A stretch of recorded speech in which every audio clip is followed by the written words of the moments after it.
Emme pelkästään vietä päätöstilaisuutta tälle hengelliselle päivälle, vaan tänään paastoneesta poiketen tänä illalla meillä on valkoinen pyhä, niin kuin väreistä näette. Vietämme tänään myös Merikappelin 51-vuotis syntymäpäivää, tosin muutama päivä etuajassa. Oikea päivä on ensi maanantai, mutta katson, että tällä joukolla on ehkä parasta muistaa tämä asia tänä illalla. Siitä syystä tämä ilta on aivan erityisen tärkeä, että voimme juhlistaa sitä, että tämä kirkko on saanut olla tällä paikalla jo 51 vuotta. Ja toivottavasti on vielä paljon enemmän kuin seuraavat 50 vuotta. Jumalan palveluksessa saamme myöskin kohdata Pyhän ja kaikkivaltiaan Jumalan. Saamme kohdata hänet sanassa ja sakramenteissa. Sitä ennen on syytä tunnustaa se tosiasia, että meistä kukaan ei ole täydellinen. Jokainen on tehnyt niitä asioita, joita kaikkivaltias ja Pyhä Jumala kutsuu synneiksi. Ajatuksin ja sanoin, tietoisesti ja jopa täysin tietämättä. Sen tähden aivan ensiksi hiljentykäämme nyt synnin tunnustukseen 706 sanoa. Oi sinä kaikkein armollisin, ristiinnaulattu Herra Jeesus Kristus, armahda minua vaivaista synnistä ja katso puoleeni laupeutesi silmiin, niin kuin sinä katsoit Pietariin, kun hän oli kieltänyt sinua, ja niin kuin sinä katsoit syntiseen naiseen fariseuksen kodissa ja ryöväriin ristiin kuuhun. Anna minulle armosi, että minä niin kuin Pietari itkisin syntejä, niin kuin syntinen nainen sinua sydämestäni rakastaisin, ja ryövärin kanssa saisin katsella pyhiä kasvojasi taivaassa iankaikkisesti. Näin sanoo Herra. Minä iloitsen siitä, että tein sinulle hyvää. Minä kyllä tunnen sinun rikkomuksesi. Et ole rakastanut minua yli kaiken, etkä lähimmäistäsi niin kuin itseäsi. Mutta minä pyyhin pois sinun rikkomuksesi, itseni tähden, enkä sinun syntejäsi enää muista. Olet turvallisella mielellä. Kaikki se, mitä täydestä sydämestäsi kadun, annetaan sinulle anteeksi. Isän ja Pojan ja Pyhän Hengen nimessä.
opeta sydämemme olemaan niin hiljaa, että voimme kuulla, mitä sinä meille sanot.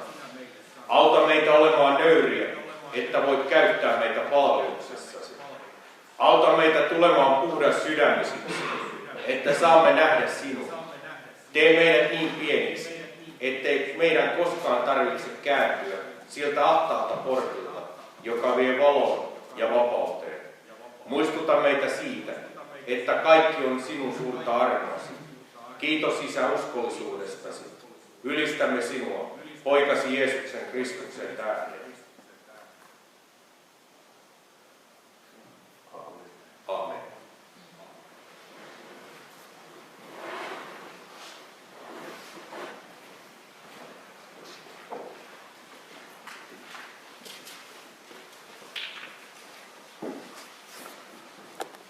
Viidennestä Mooseksen kirjasta. Muistakaa, kuinka Herra 40 vuoden aikana johdatti teitä pitkällä matkallanne autiomaassa. Hän kuritti teitä ja pani teidät koetukselle saadakseen tietää, aiotteko todella noudattaa hänen käskyjään vai ette. Tehdäkseen teidät nöyriksi, hän piti teitä nälässä ja ruokki teitä sitten mannalla, jota ette olleet ennen maistaneet, eivät myöskään teidän isänne. Hän halusi osoittaa teille, ettei ihminen elä ainoastaan leivästä, vaan kaikesta, mitä Herra sanoo.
ensimmäisestä kirjeestä korinttilaisille.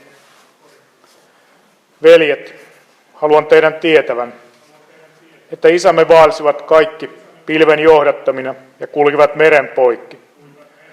Kaikki he saivat pilvessä ja meressä kasteen Mooseksen seuraajiksi.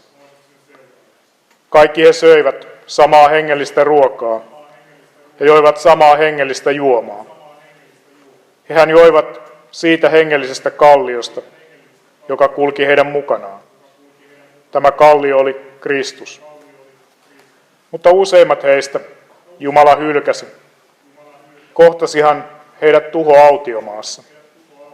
Näin heistä tuli meille varoittavia esimerkkejä. Meidän ei pidä himoita pahaa, niin kuin he tekivät.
Noustkaamme nyt kuulemaan pyhää evankeliumia.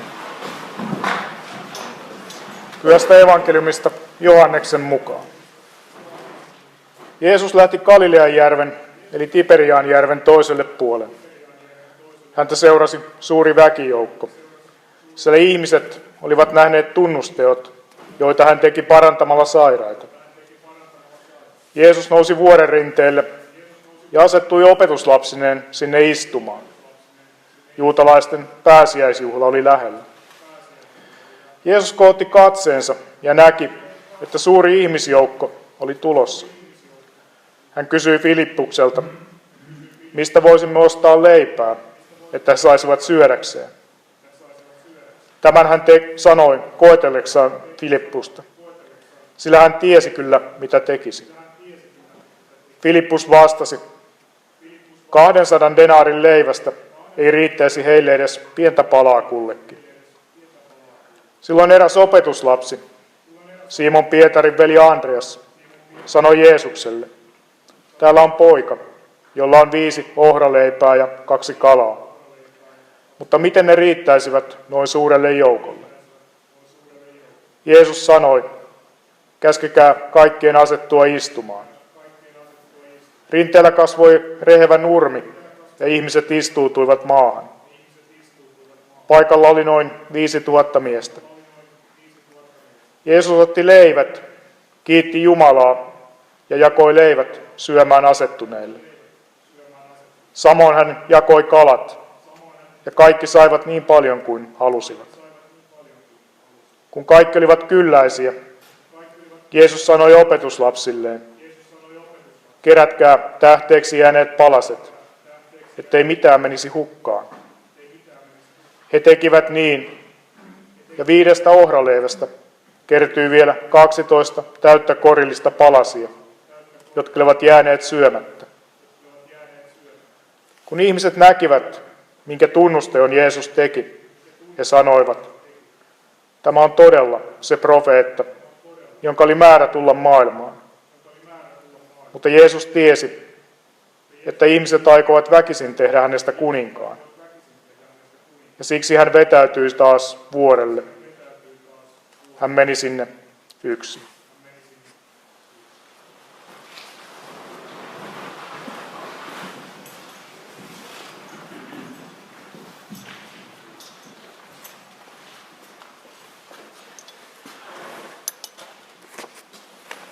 Armo teille ja rauha Jumalalta, meidän Isältämme ja Herralta Jeesukselta, Kristukselta. Mistä voisimme ostaa leipää, että he saisivat syödäkseen? Jeesus teki tämän kysymyksen opetuslapsilleen. Samalla hän viittasi suureen tuhansien ihmisten joukkoon, joka katsoi odottaen heihin. Tämä sama kysymys on tänään hyvin ajankohtainen.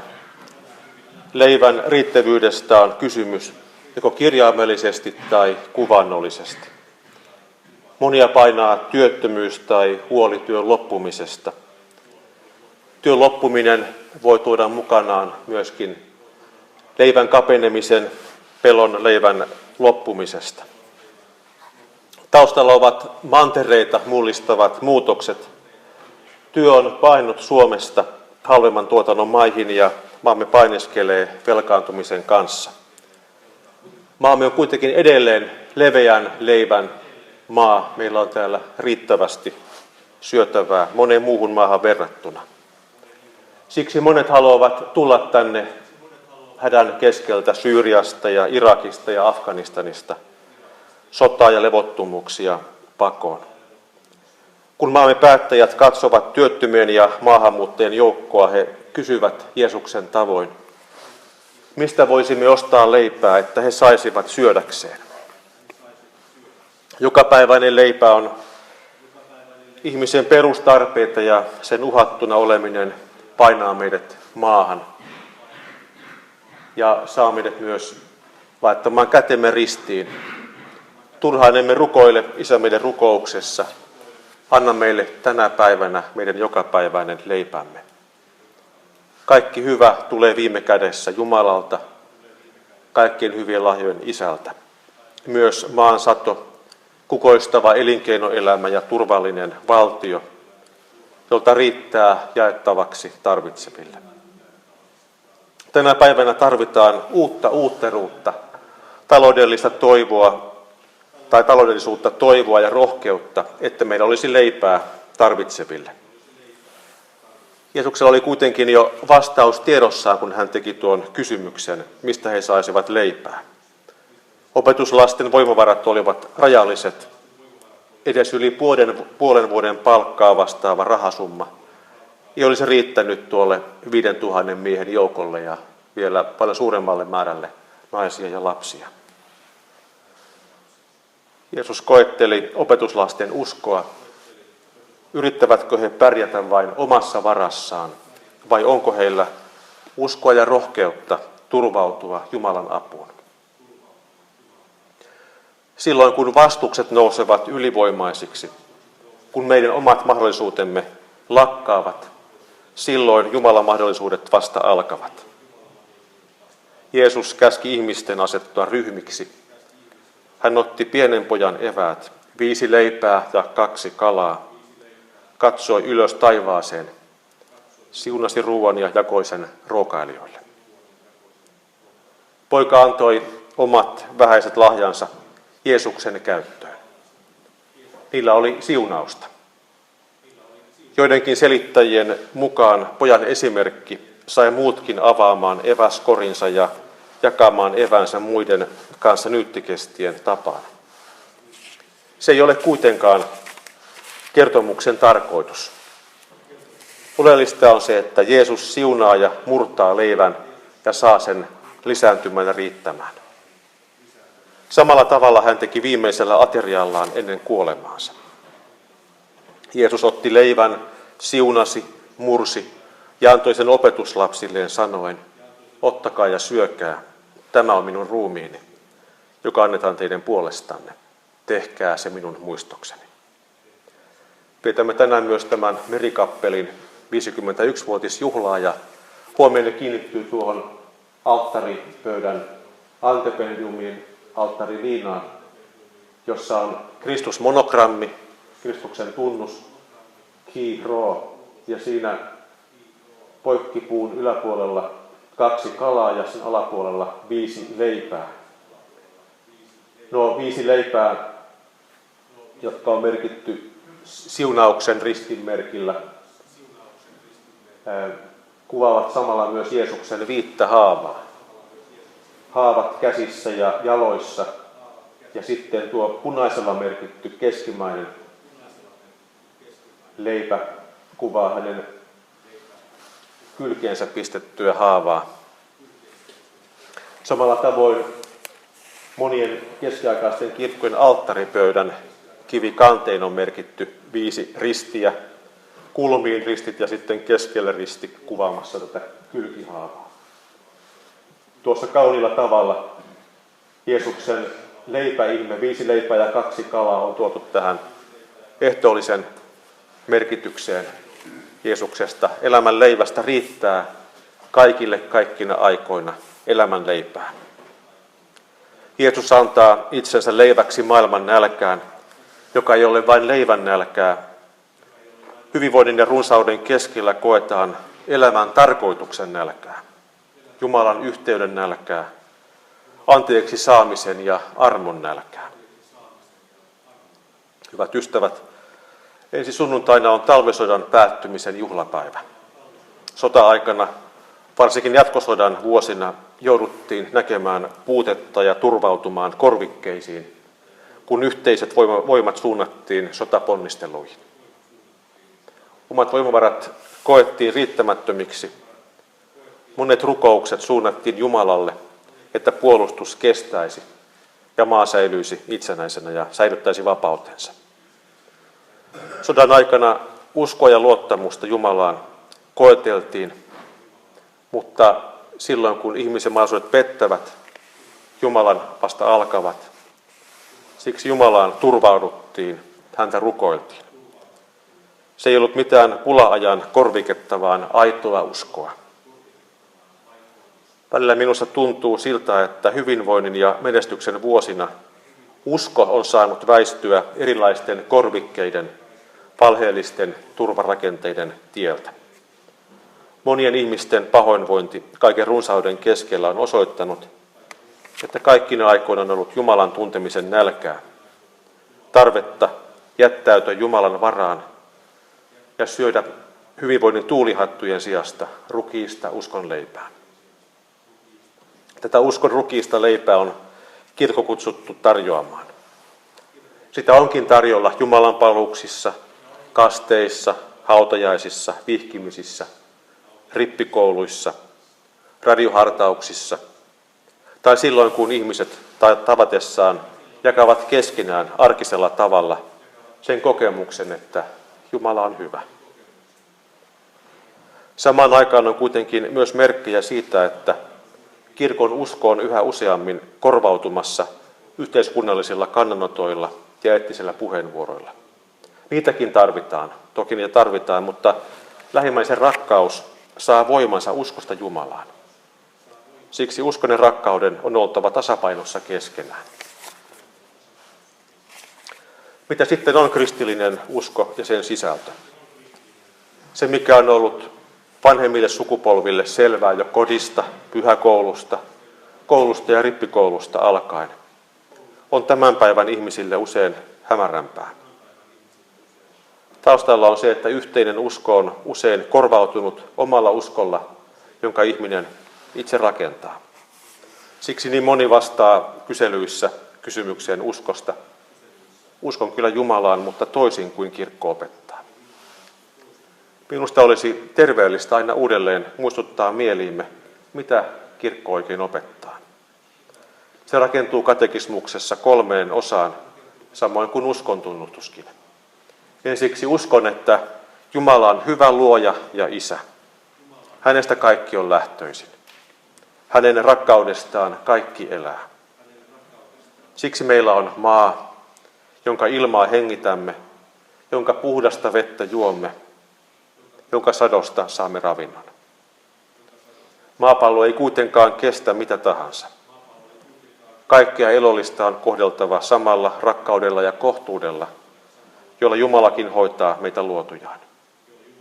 Ihmisen jatkuva ahne halu saada lisää ja levittää valtaansa on tuhoamassa maailman elinvoimaa. Se näkyy myös tämän ajan kriiseissä, kun ilmasto muuttuu ja ihmiset lähtevät pakolaisiksi, myös tänne Suomeen. Raamattu opettaa, että jokainen ihminen on syntinen ja erossa Jumalasta luojastaan.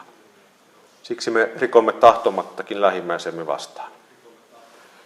Nykyajan uskonnollisuudessa on tavallista sanoa, ettei ihminen ole syntinen, vaan enintään heikko toteuttamaan hyvää. Siksi ihminen ei myöskään ole Jumalan anteeksiannon ja syntien sovituksen tarpeessa. Tästä syystä nousee myös ihmettelevä kysymys, mihin oikein tarvitaan anteeksiantoa ja syntien sovitusta. Monille tämän ajan ihmisille Jeesuksen risti on käsittämätön asia ja jonkinlainen osoitus uskonnon brutaaliudesta. Sen sijaan Jeesus halutaan nähdä lähinnä vain hyvän elämän opettajana. Mutta näinhän ei ole. Kristinuskoa ei ole ilman ristiä ja sillä tapahtunutta syntien sovitusta. Jeesus on meidän tähtemme kuollut ja ylösnoussut, että vapautuisimme synnin ja kuoleman vallasta ja pääsisimme Jumalan lapsiksi. Tätä on kovin vaikea, peräti mahdoton ymmärtää järjellä. Siksi Jeesus antoi kirkolleen totuuden hengen, pyhän hengen ohjaamaan meitä tuntemaan Jeesusta Kristusta. Aivan kuten tutussa virressä pyydetään, totuuden henki, johda sinä meitä, etsiessämme valkeuden teitä. Ja edelleen, Kristus on tiemme, valo sydäntemme, toivomme ainut, pyhä totuutemme. Armosi Jeesus, anna voimaksemme, uudista meidät.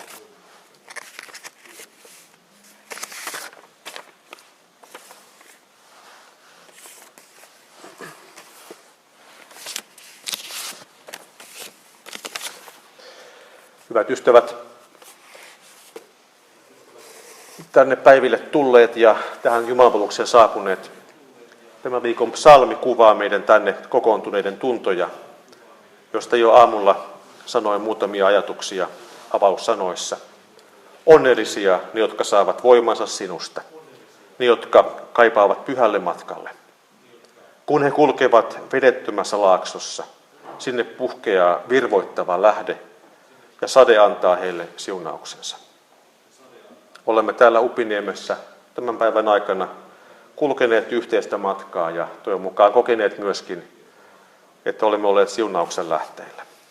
Sama siunaus saattaa meitä edelleen koteihimme tai varuskuntiimme, joitakin teistä ensi viikolla siviiliin. Toivon teille kaikille Jumalan siunausta. Nousemme tunnustamaan yhteisen kristillisen uskon.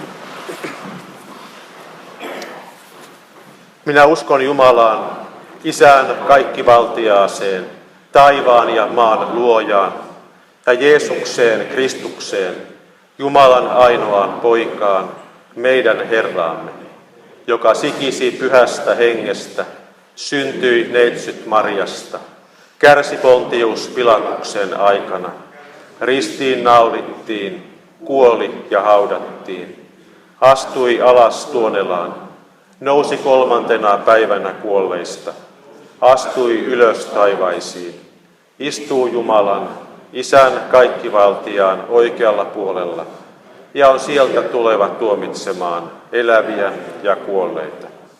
Ja pyhään henkeen, pyhän yhteisen seurakunnan, pyhän yhteyden, syntien anteeksi antamisen, ruumiin ylösnousemisen ja iankaikkisen elämän.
Kiitämme sinua sanastasi, jossa saamme kuulla äänesi. Lahjoita seurakunnallesi uskoa ja toivoa, ja anna meidän kokea rakkautesi lämpöä ja keskinäistä yhteyttä. Siunaa kirkkomme ja koko kristikunnan lähetystyötä. Rohkaise ja vahvista niitä, joita vainotaan Kristuksen nimen tähden. Kokoa kansasi kaikkialta valtakuntaasi ja auta meitä toivossa odottamaan poikasi palvelua. Me kiitämme sinua isänmaasta. Siunaa tasavallan presidenttiä, hallitusta, eduskuntaa ja oikeuslaitosta.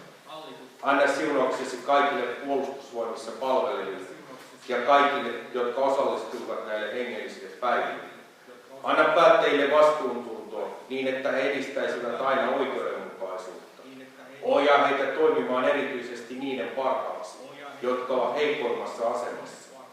Siunaa niitä, jotka rakentavat tätä maata perustamalla ja hoitamalla yrityksiä ja järjestävät monille töitä. Auta meitä jakamaan lahjojasi niin, että kaikilla olisi kohtuullinen toimeentulo ja ihmisarvoinen elämä. Poista meistä keskinäinen kateus ja opeta meitä suhtautumaan toisiimme kunnioittavasti. Varjele maatamme aina sodalta ja onnettomuuksilta. Opeta meitä tuntemaan vastuumme luonnosta, ettemme ahneudessamme tuhoa ja saastuta sitä. Taivuta meidät katumukseen ja kääntymykseen, kun etäännymme sinusta ja alamme suosia syntiä elämässämme. Siunaa kotejamme, anna niihin anteeksi antavaa mieltä ja sinun eheyttävää läsnäoloasi. Auta vanhempia kantamaan vastuuta lapsistaan. Ohjaa lasten ja nuorten kasvua. Auta meitä kaikkia pysymään seurakuntayhteydessä ja seuraamaan uskollisesti Herraa. Taivaallinen Isämme, me ylistämme sinua siitä, että poikasi Jeesus Kristus on voittanut synnin ja kuoleman.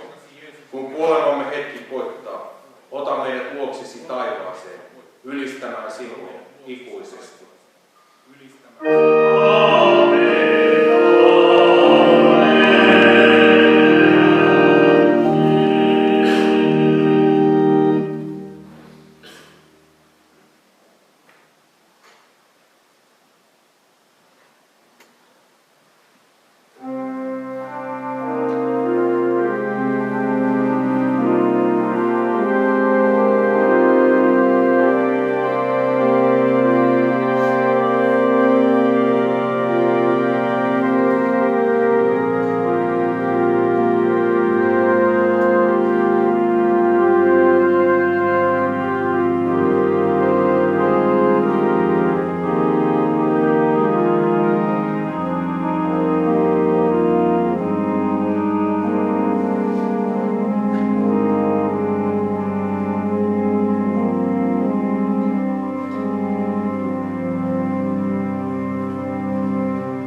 Jeesuksen Kristuksen, meidän Herramme kautta. Sinä et ole jättänyt meitä synnin ja kuoleman valtaan, vaan olet antanut poikasi kuolla meidän tähtemme, että me kuolisimme pois synnistä ja eläisimme sinulle. Me kiitämme sinua tästä taivaan lahjasta ja laulamme sinulle ylistystä enkelien ja kaikkien pyhien kanssa.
Me ylistämme sinua, Jumala, joka olet ollut ennen aikojen alkua. Sinä tutkimaton, kuvaamaton, käsittämätön kaikille luoduillesi.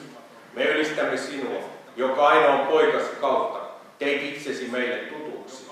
Me ylistämme sinua, näkymätön Isä. Sinä olet elämän lähde, valon lähde, kaiken armon ja totuuden lähde. Me rukoilemme sinua, tee meistä eläviä ihmisiä. Anna meille valon henki, niin että tuntisimme sinut, sinä tosi, ja hänet, jonka lähetit, Jeesuksen Kristuksen. Täytä meidät pyhällä hengelläsi ja tee meidät eläviksi, jotta voisimme julistaa sinun sanomattomia salaisuuksiasi.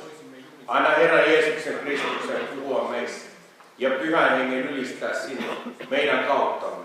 Sinä olet yli kaikkien valtojen ja valtioiden, yli kaikkien nimien, et vain nyt, vaan halki kaikkien aikojen. Me ylistämme sinua, Jumala, pyhyyden lähde. Sinun armosi on loputon ja valtakuntasi ikuinen. Sinä olet antanut elämän koko luomakunnalle. Taivas ja maa on täynnä sinun kirkkauttasi. Sinä loit ihmisen omaksi kuvaksesi. Abrahamille antamasi siunauksen. Sinä lupasit kaikille kansoille. Sinä johdatit valitun kansasi orjuudesta vapauteen. Profeettojen kautta annoit uuden liiton lupauksen. Ja kun aika oli täyttynyt, lähetit poikasi. Hän julisti valtakuntaasi ja oli sinulle kuulijainen kaikessa, aina kuolemaansa asti. Herramme Jeesus Kristus, sinä yönä, jona hänet kavallettiin, otti leivän, siunasi, mursi ja antoi sen opetuslapsilleen sanoen: ottakaa ja syökää, tämä on minun ruumiini, joka annetaan teidän puolestanne. Tehkää se minun muistukseni. Samoin hän otti maljan, kiitti ja sanoi: ottakaa ja juokaa tästä te kaikki.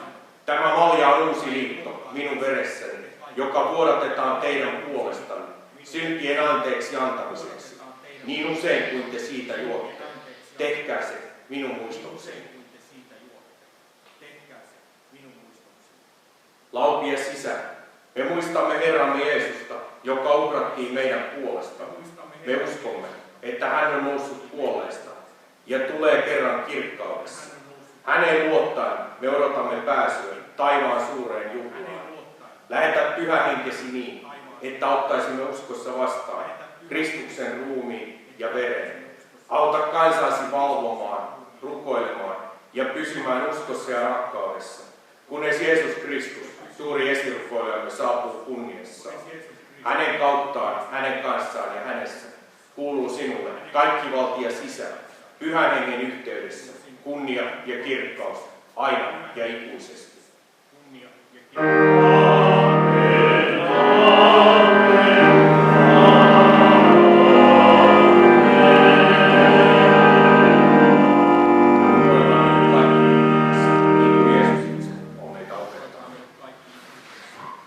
Isä meidän, joka on taivaassa, pyhitetty olkoon sinun tulkoon sinun valtakuntasi, tapahtukoon sinun tahtosi, myös maan päällä, niin kuin taivaassa.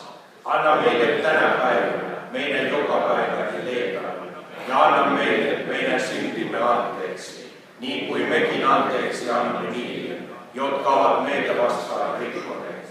Äläkä saada meitä kiusaukseen, vaan päästä meidät pahasta, sillä sinun on valtakunta ja voima ja kunnia iankaikkisesti. Aamen.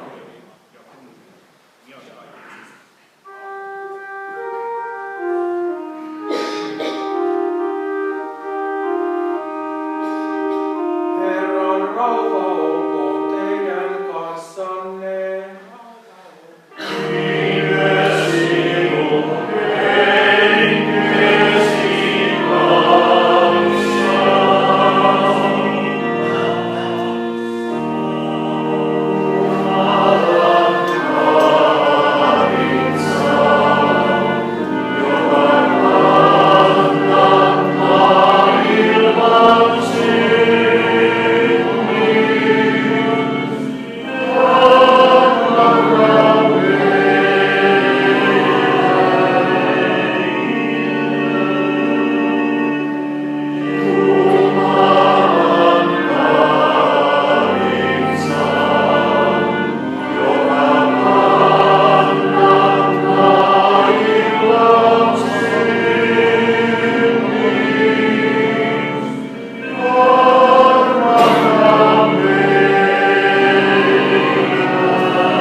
Muutama sanainen ehtoollisen viettoa.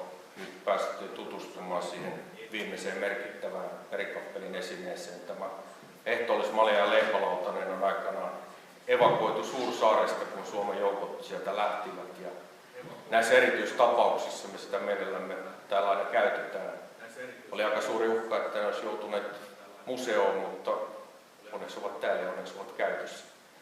Kun mietitte sotahistoriaa, niin mielenkiintoista aina ajatella, että ketkähän kaikki tästäkin ehtoollismaailmasta ovat ehtoollisen joskus saaneet. Ehtoolliseen jaossa käytetään intinktiota, eli kohta-astainen tuohon alas käytävälle. Niin kun haluatte tulla ottamaan ehtoollisen, niin tehkää vain jono minun eteen ja ottakaa itse leipä siltä lautaselta, kastakaa se siihen maljaan, niin minä sitten sanon sen, mitä sanon täytyy.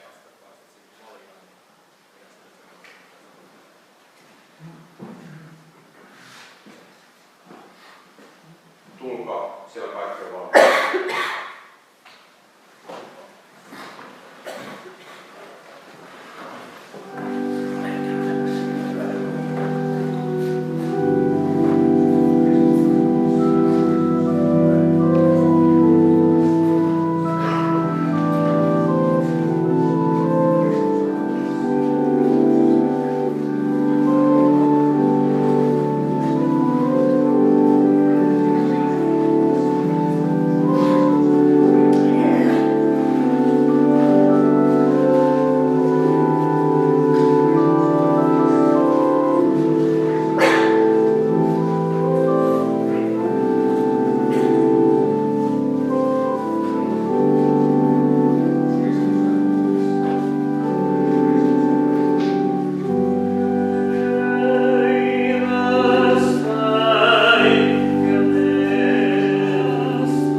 ihmisten elämään.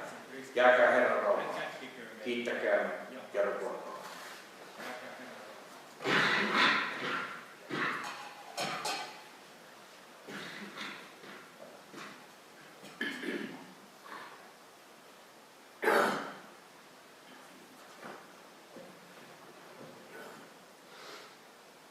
Herra Kristus Jumala, iankaikkisten aikain kuningas ja kaikkien luoja. Kiitän sinua kaikesta siitä hyvästä, mitä olet minulle antanut, sekä osallisuudesta puhtaimpiin ja elämäksi tekemiin salaisuuksiin. Rukoilen sinua, ole hyvä ja ihmisiä rakastava. Varjele minua kattosi alla, siipiesi suojassa, ja anna minun puhtain omantunnon, aina viimeiseen hengenvetooni asti, kelvollisesti osallistua pyhistä lahjoistasi, syntieni anteeksi saamiseksi ja iankaikkiseksi elämäksi. Sillä sinä olet elämän leipä, pyhityksen lähde, hyvyyden antaja, ja sinulle Isä, Poika ja Pyhä Henki, me kunnia edes kannamme, nyt aina ja iankaikkisesti.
näin järjestävän joukkueen puolesta varmaan ne viimeiset sanat.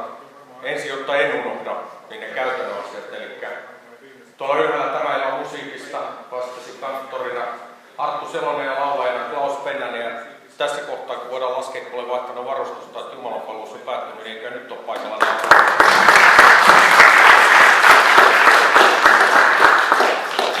Mä yleensä aina tässä kohtaa sanon, että olisipa aina jumalanpalveluksissa näin, mutta mä en sano enää, koska myöskin meidän kanslian päällikkö Tatu Vartijainen usein urkurina, että mulla alkaa olla täällä poikkeuksellisen hyvät olot.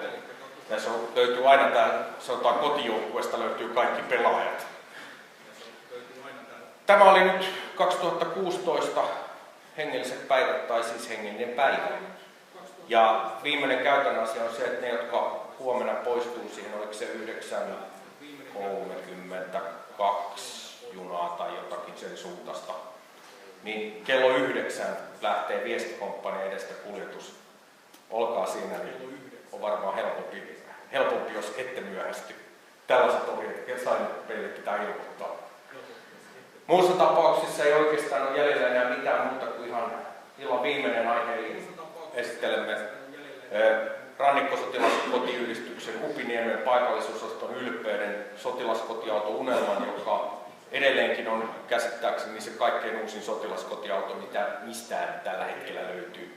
Löytyy kaikki mahdolliset tekniset hienoudet ja muut. Olen sen joskus siunannut käyttöön, niin ihan hienoa, että se on nyt täällä tässä tilaisuudessa. Ja päätetään hengelliset päivät juomalla kirkkokahvit sotilaskotiauto Unelman jonosta.